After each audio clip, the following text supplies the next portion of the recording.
Como vocês sabem, o conteúdo da prova de vocês vai ser filosofia e o modo de convencer, que é da página 38 do livro de Juvenal Savian Filho, Filosofia e Filosofias. É aquele livro que foi disponibilizado pelo grupo através do link. Então tá lá o link, né? Já foi disponibilizado para vocês o link, foi disponibilizado para vocês o conteúdo. Eu vou cobrar principalmente aquelas coisas que eu apresentei aqui na sala, durante as aulas, tá certo? Alguma coisa correlacionada também a o júri simulado. E aí lembrando que vocês, dentro desse conteúdo, vão ser cobrados com relação a duas logísticas. A prova, que é na próxima semana, e também o simulado. É o mesmo conteúdo, né? Que é o conteúdo do bimestre.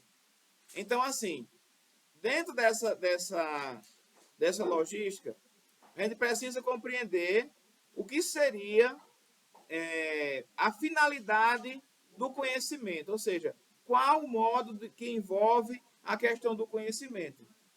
O conhecimento, para o modo de convencer, você tem que lembrar que o conhecimento ele está associado às emoções e também à razão. Emoção e razão. Então, por exemplo, quando a gente passa por uma esfera de emoção ou de razão, é justamente como uma forma de compreendermos que somos seres racionais, tá certo? Então, somos seres racionais que passam por essas tentativas de convencer o outro. E como é que eu convenço o outro? É através, né? É através da minha forma que me expresso, da minha forma com que eu apresento as minhas razões. Então, lá na prova, eu vou trazer para vocês que vocês dê categorias específicas para o sentimento de convencimento. E o sentimento de convencimento, vocês devem lembrar que é justamente a partir de quê? A partir das emoções e a partir também da razão. Tá certo? É o primeiro ponto que eu preciso que vocês consigam observar lá na provinha. Tá certo? Outra coisa que a gente vai tratar. Como é que essas informações, dentro do modo de convencer, elas se apresentam? Não sei se vocês abriram o livro, o link, aliás, nas páginas que eu falei para vocês. Segunda-feira eu coloquei, mesmo não havendo aula segunda, mas eu coloquei o link, coloquei lá as páginas. E uma coisa que vocês devem lembrar, prestem atenção, devem lembrar que para o modo de convencer, o que é que eu uso para convencer o outro? Eu uso a questão da comunicação.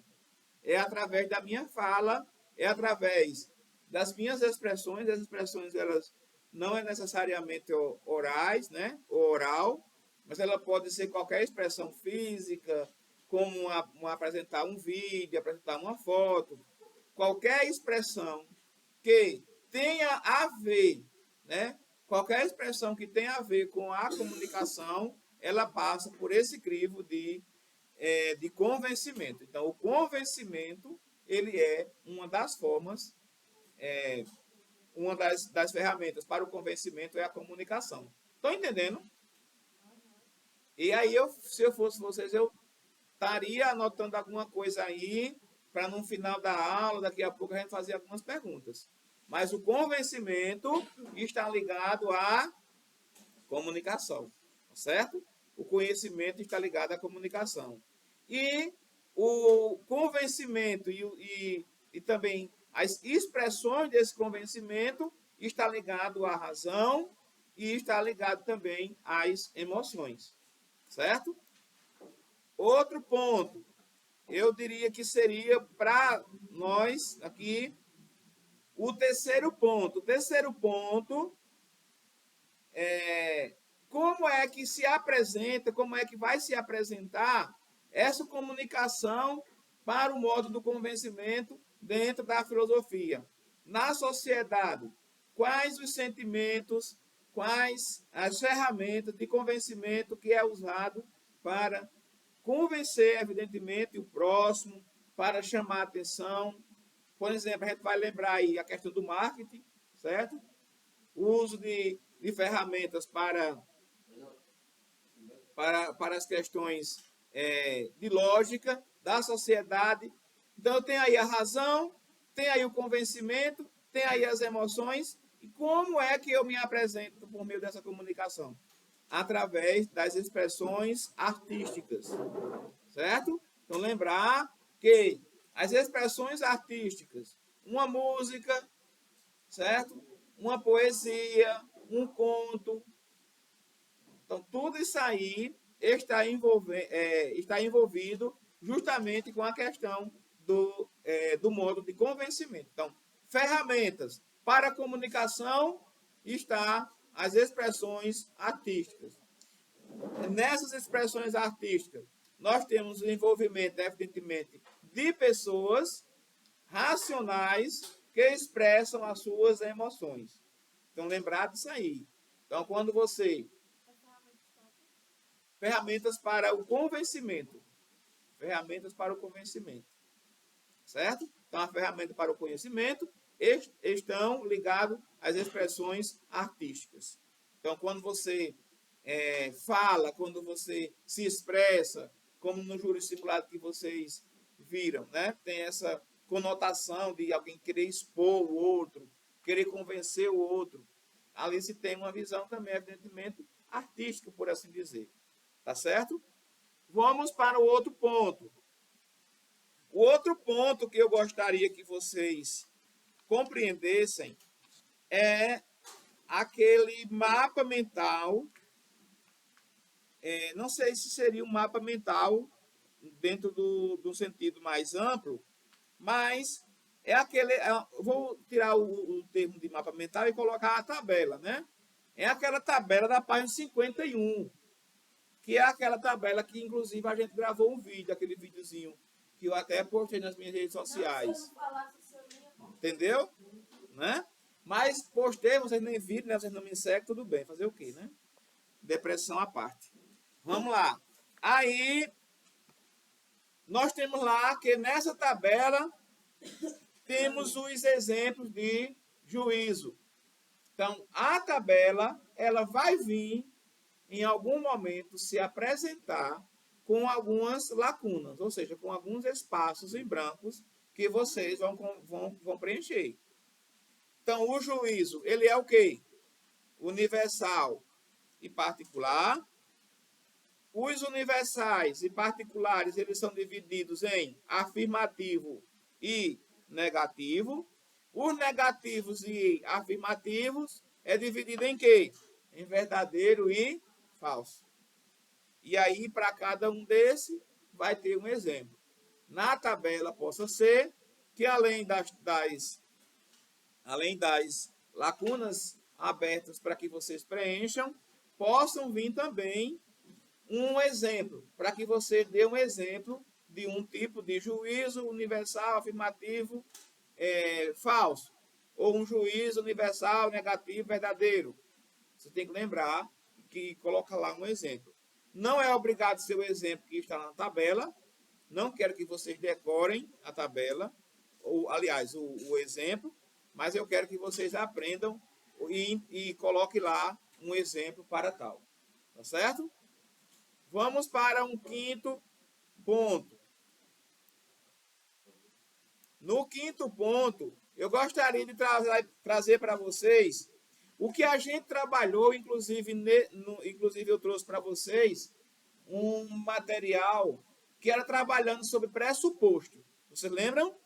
Então, lá na prova, eu vou precisar que vocês tragam uma característica, que vocês identifiquem o que é um pressuposto.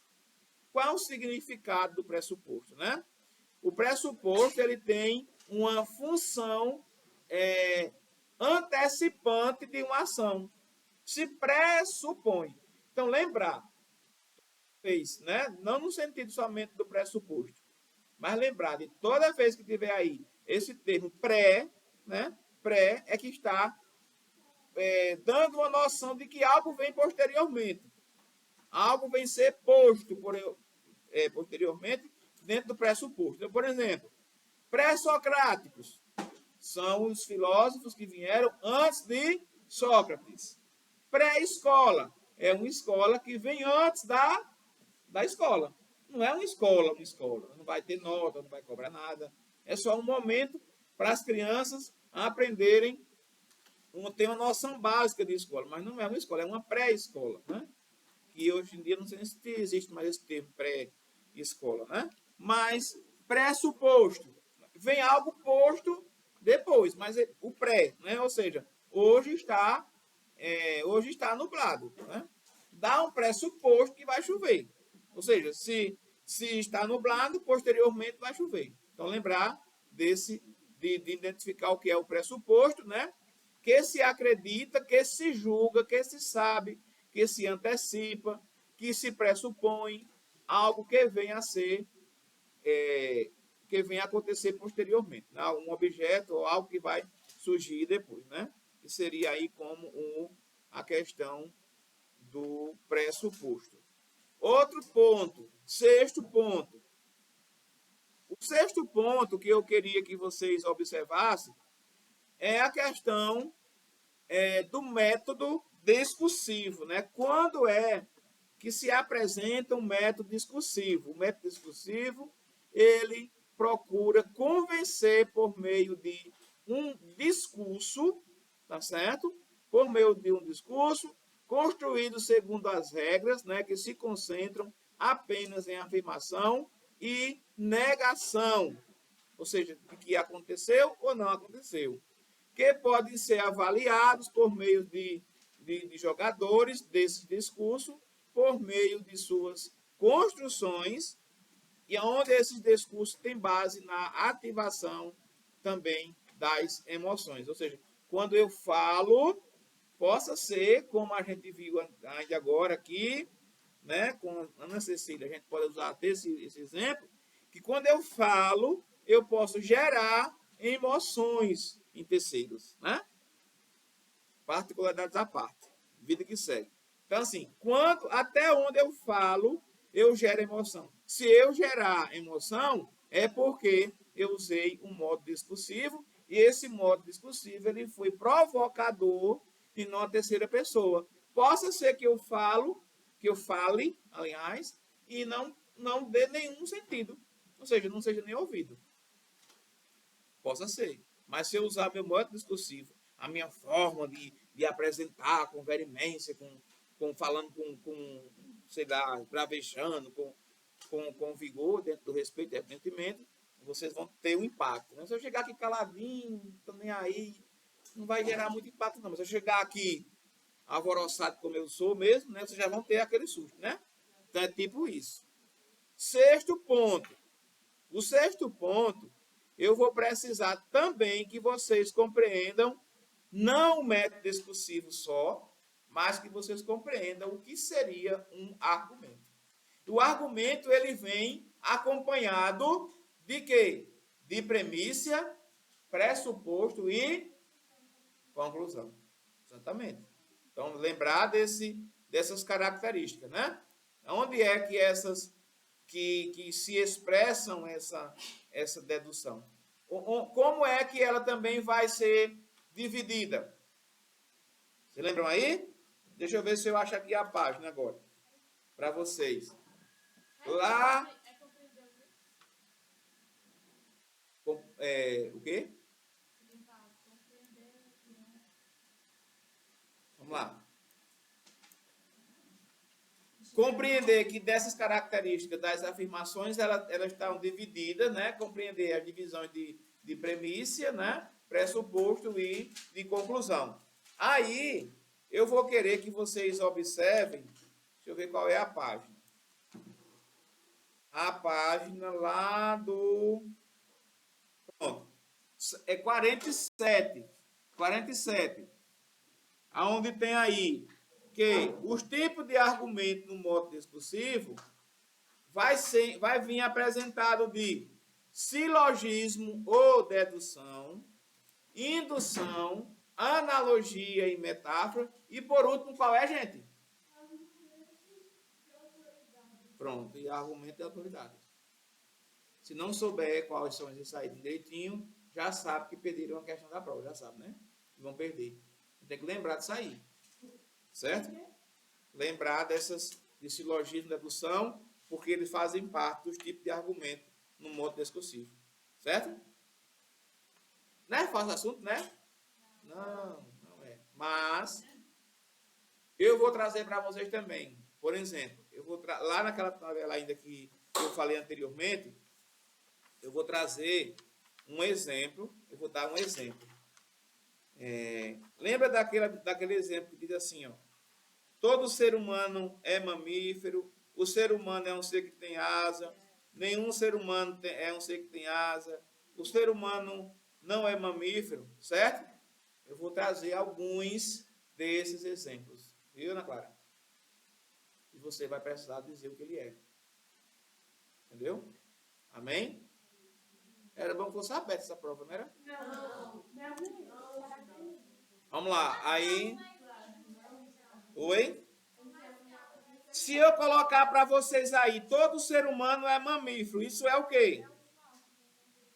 É o quê? É um juízo universal, afirmativo, verdadeiro. Se eu colocar para vocês aí, deixa eu ver aqui, algum ser humano não é mamífero. É um juízo universal, particular, negativo, verdadeiro. Verdadeiro. É verdadeiro. Aliás, é falso. Falso, é falso. É verdadeiro se algum ser humano não é honesto. Aí, porque é particular, e aí dá a entender que alguns, né? Pronto. Aí sim. Lembrar que os silogismos, eles se dividem em válido e inválido. Certo? Válido e inválido. O silogismo, eles se dividem. Tá certo? Entenderam, não foi? E aí vamos para o último. O último exemplo. Eu vou querer que vocês identifiquem com exemplos, o que é silogismo ou dedução, indução, analogia e argumento de autoridade. Entendeu? Vou querer que vocês identifiquem silogismo, dedução, indução, analogia e argumento de autoridade. Por exemplo, se eu falar para vocês aí somente lá o que é um argumento de autoridade, é o quê? É o reconhecimento público da autoridade de alguém. É a forma com que a gente trata as pessoas. Eu acredito que vocês não tratam os pais de vocês como tratam, né, os amigos. Né? Deveriam, né? Devem. Eu ainda acredito que devem chamar de senhor. De senhor? Tem isso também, né? Mas aí é bem relativo, né? Também lá em casa é quase assim também, né? Tá certo? É interessante que essas coisas sejam alinhadas. Mas basicamente é isso. Não está difícil. Eu oriento a vocês que, se tiverem alguns momentos vagos, converse com os colegas, elabore algumas questões de acordo com as páginas que foram apresentadas durante essa aula, né? E durante as nossas revisões. Amém? Amém?